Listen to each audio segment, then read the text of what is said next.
here's the Diatone GTB something or other, and it's a direct competitor to the N47 as well as the GEP RC Skip 3-inch, Skip HD 3-inch, which I clearly haven't opened yet. I've flown the N47 already and made a video about it.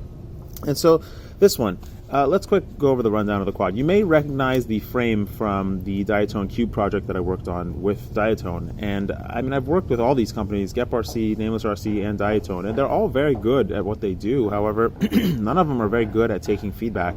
And so a lot of what I did was just tell them to reduce weight. They kind of came up with the frame design and everything on their own, and I'll make a mention about that frame design. It is really nice and rigid. The problem with it is that it's a little too brittle, and if you do hit things hard, you can break some of these spars, but the benefit is that it's pretty strong. I mean, each arm has like 3-4 points of contact, so even if you break one of them, it still functions totally fine.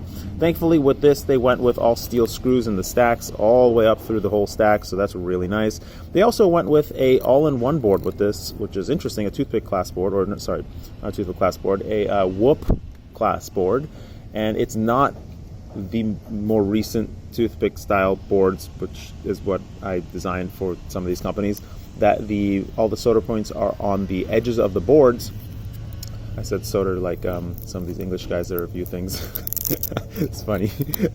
Anyways, they solder the motor wires directly to the board, which is really nice, and Diatone does a great job of building everything, as you can see here. I don't know where this board is from, but I'm pretty sure Diatone made it themselves since they make all their own electronics, almost all their own electronics.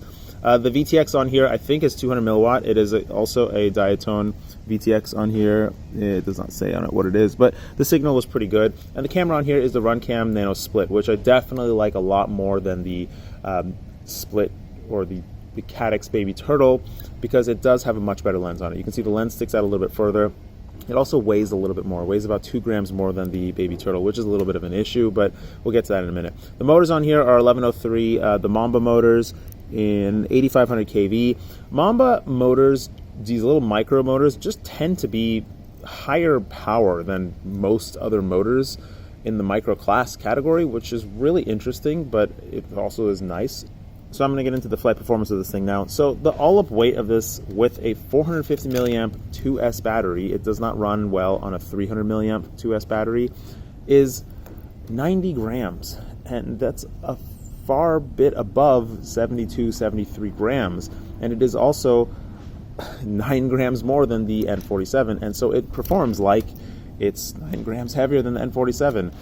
I mean, you'll see me pulling out of dives, and it's kind of like dipping back and twisting a little bit. I haven't flown a toothpick style or micro quad that has washout, I don't think ever, and this is the first one that actually has washout. And I know, again, I keep banking on this number of 72, 73 grams, but that is really the number that I've found that doesn't fly well above on twin blade 65 millimeter props. So I mean, I really wish that these companies would pay more attention to this, and it really does show that they don't really pay attention to the flight performance, and I don't know who they have testing these things and who they have deciding what is and isn't okay to go with, but clearly they don't really care about flight performance and getting you a product that performs great. While all the components may perform great, they kind of just throw it in a mixed bag and hope for the best. Now, I've worked with both of these companies, and I love both these companies. These guys are great guys. I just really wish that they would pay more attention, because the effort that they're putting into making these things, it's not a little bit of effort. It's a good amount of effort that it takes to put these things together.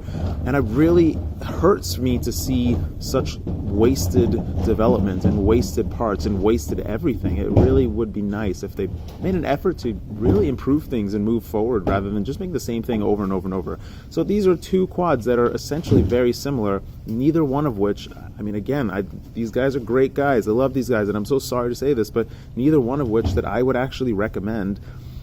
And then we'll talk about the 3-inch from GEP RC next. Take care. Floss your teeth. Bye-bye.